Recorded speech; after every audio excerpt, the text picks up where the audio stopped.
em empresas de commodity hoje, ter uma empresa ali voltada para isso? Então, obviamente, o melhor momento para você comprar empresas com esse perfil é quando o ciclo. O porquê da gente encaixar ela numa carteira previdenciária apesar dela ser uma exportadora, ela é uma empresa 100% verticalizada, né? E cada vez mais, acho que talvez legal para o pessoal começar aí, tem uma política de dividendos bem estabelecida, né? Que é baseada em... Mas óbvio, a gente tem que olhar para quando a commodity tá lá embaixo, não quando a commodity tá lá em cima, né? Então a gente gosta bastante.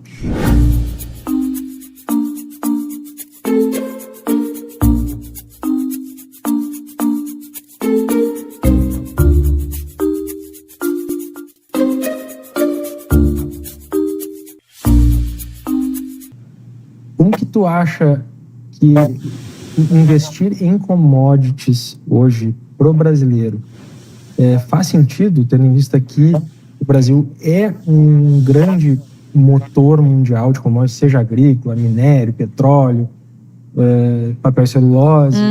Então, investir em empresas de commodities hoje, ter uma empresa ali voltada para isso, é importante na carteira? Tem um diferencial? Ou tu acredita que são momentos de investimento que passam e a gente retira, depois volta em um certo momento, considerando alguma ciclicidade?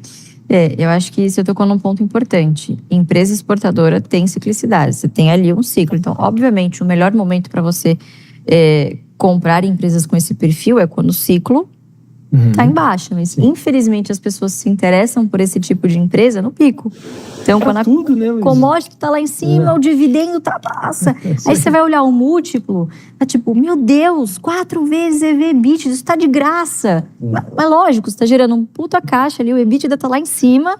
Óbvio que o múltiplo vai estar bastante interessante. Agora, indicador isolado. Exatamente. Eu sempre brinco que para você comprar commodity, você tem que olhar ali quando o múltiplo você olhar e falar, pô, que porcaria é essa? Quer dizer que provavelmente a commodity está embicada, está lá num vale, e provavelmente ninguém está olhando para isso naquele momento. Então, acho que se você é um investidor que tem um pouquinho desse perfil, que gosta de adicionar um pouquinho dessa pitada na carteira, acho que é muito interessante, sim. A gente tem empresas de excelente qualidade que são exportadoras aqui no país. Então, e você nem precisa se expor a governo para isso, né? O pessoal sempre lembra da Petro, mas, pô, você tem uma Vale, você tem uma Klabin, você tem uma Suzano. Eu acho que uma Unipar, eu acho que a grande, talvez, vantagem competitiva da Klabin e o porquê da gente encaixar ela numa carteira previdenciária apesar dela ser uma exportadora, ela é uma empresa 100% verticalizada, né? E cada vez mais se verticalizando, né? Então, indo para downstream. Então, ela é uma empresa que tem uma conexão muito íntima com o agro, que é um setor que eu não preciso nem dizer que é interessantíssimo de se investir no Brasil, que é a parte da silvicultura. Você vai descendo um pouco mais na cadeia, você tem a parte da celulose, que uma parte ela exporta, outra parte ela beneficia na cadeia. Então, isso acaba se transformando em kraft, depois em papelão. Né? Então, é uma empresa que tem uma flexibilidade muito grande para alocar ali a sua matéria-prima de acordo com a margem de contribuição, com os pedidos, com demanda. Então, ela tem essa flexibilidade de alocar ali a matéria-prima para onde ela acha que, obviamente, vai ter um retorno maior. Então, apesar de ser uma empresa que tem ali um perfil exportador, né? Obviamente que o câmbio interfira, que o ciclo da celulose interfira, você tem ali um diferencial competitivo de conseguir desembarcar o seu produto de acordo ali com os spreads, de acordo com a margem de rentabilidade, né? Então, isso dá uma característica de muita perenidade para a Klabin, que é difícil de você ver em outras empresas exportadoras, né? Que geralmente são simplesmente exportam e não tem essa cadeia de beneficiamento ao longo do tempo, né? Então, o Klabin, eu acho que talvez legal para o pessoal começar aí, tem uma política de dividendos bem estabelecida, né, que é baseada, inclusive, no EBITDA. Eles têm ali um range de distribuição de acordo com o grau de alavancagem. Então, atualmente, a empresa está em um grau de alavancagem conhecido como período de crescimento, né? Acabou de concluir a máquina 28 lá do Puma 2. Então, está distribuindo um range ali que, em um momento que a empresa, né, baixar essa alavancagem, pode ser que distribua um pouquinho mais, né? Mas, óbvio, a gente tem que olhar para quando a commodity está lá embaixo, não quando a commodity está lá em cima, né? Então, a gente gosta bastante, mas, assim, nunca é o principal foco da carteira, mas é sempre bom ter, porque, sem dúvida nenhuma, a gente tem empresas de muita qualidade com essas características também. Legal. Tem um pessoal aqui, Lu, pedindo para a gente falar de Klabin. Tá? Eu vou falar aqui rapidamente alguma coisa, você comenta também, se você puder, mas o que acontece, pessoal? Como sempre, Klabin é aquele resultado resiliente, né? Devagar e sempre trazendo um resultado constante, conseguindo fazer um mix legal dos produtos, conseguindo balancear um mix deles de acordo com demanda externa, né, interna. Então, assim, é uma empresa que realmente consegue sobreviver independente aí das condições que a gente tem do mercado externo ou interno. E aí ela vem mais uma vez com o EBITDA, né, trimestral lá subindo, crescente. Eu nem lembro quantos trimestres já de recordes consecutivos, né, mas continua. E eu acho engraçado que muita gente falou assim, que quando... Como é que chama a presidente do CA lá, Lu? É Ana? Onde?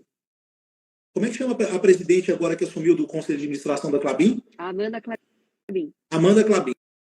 Quando a Amanda Klabin assumiu o conselho agora, né, de administração, muita gente falou assim, ela vai parar de pagar dividendo, porque ela não gosta de dividendo, que não sei o quê. Começou uma conversinha assim. O que aconteceu? Klabin foi lá, pagou dividendo depois do resultado. Então, assim, religiosamente, todas as vezes que Klabin termina um resultado trimestral, ela já tem como prática distribuir entre 20%, né, e 25% do EBITDA dela em dividendo. Então, você pode saber, deu lá, fechou o trimestre, anunciou o resultado, no mesmo dia ou um dia depois eles já anunciam o dividendo. Então, continua porque a gente sabe que é uma empresa que tem um histórico de pagamento de dividendo, né, muito, muito constante, né, que é o que a gente procura nas empresas. Apesar de não ser uma empresa best, né, ela tem características de empresa best, né, que é resiliência, um histórico de pagador de dividendos, né, um negócio também que a gente precisa, que demanda, que é papel, né, celulose, são coisas que a gente está sempre procurando e utilizando no dia a dia. Então, assim, é um resultado muito bom para a empresa, como sempre, a gente está muito tranquilo, pelo menos eu estou muito tranquilo em relação aos resultados aí. E você, Lu? Bom, Klabin eu não posso comentar muito, mas acho que é isso aí mesmo, já, a empresa tem regras, né? Então o pessoal acaba caindo muito na pilha desses grupos de WhatsApp, e ouvem muito mais pessoas que não têm a menor noção do que estão falando, do que estão fazendo, né? E não se dão o trabalho de, obviamente, abrir o site de RI. Tem uma lupinha em que você pesquisa no site, literalmente, assim, vai te demandar 30 segundos do seu tempo checar essa informação, né? Então, você olhar histórico, você consegue em 30 segundos checar ali qual que é a política de distribuição de dividendos da empresa, né? E, de fato, ela tem aí nos últimos trimestres, na verdade, girado em torno de 20% do EBITDA. Lembrando, né? Por que a empresa faz isso? Porque é uma empresa que demanda muito capital. Então, o EBITDA, ela é um indicador que ele obviamente, não pode ser entendido como ipsis literis uma geração de caixa, mas ele é o que mais se aproxima, né, de um indicador desse tipo, porque ele é muito mais operacional. Então, lembrando que a empresa faz todas as deduções, né, depois de CAPEX, depois de variação de ativos biológicos, aí sim, ela distribui de fato aquilo que sobra no caixa, em que ela gerou com as suas operações, enfim, para distribuir para os seus acionistas. Então, é uma distribuição bastante saudável aí, né? É um pinga-pinga religiosamente aí todo trimestre, desde que a empresa conseguiu solucionar uma linha que ficava negativa ali no balanço, né? Eles criaram uma política de hedge, passaram a fazer hedge da operação, e aí sim foram compensando os sucessivos prejuízos que eram cambiais, né? Não eram efeitos caixa, e aí conseguiram voltar a pagar dividendos, né? Mesmo tendo sempre robustos projetos aí no pipeline, tá bom? Então tudo isso é informação pública, mas infelizmente não posso comentar. Oi, pessoal, tô aqui no cantinho, vamos lá, gravei a tela do AGF+, tá? Esse é o meu aplicativo, como vocês podem ver, a renda recebida nos últimos 12 meses, a renda a receber agora provisionada no mês de março,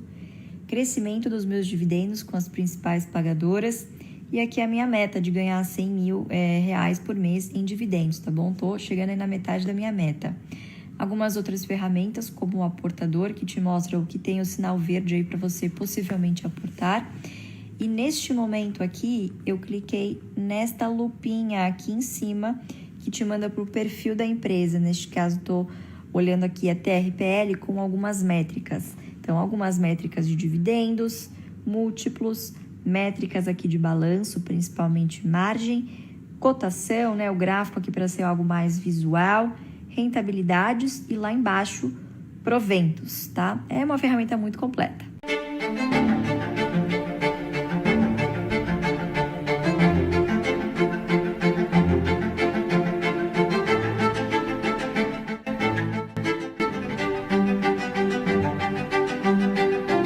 É muito importante vocês se inscreverem no canal, porque ele representa a nossa voz, tá entendendo? Nós não temos uma didática tão fundamental e tão objetiva como tem aí o canal. E o canal ele é um órgão de divulgação que procura não adivinhar, mas transmitir aquilo que realmente é importante que os senhores saibam para se conduzirem de uma forma positiva no mercado de valores.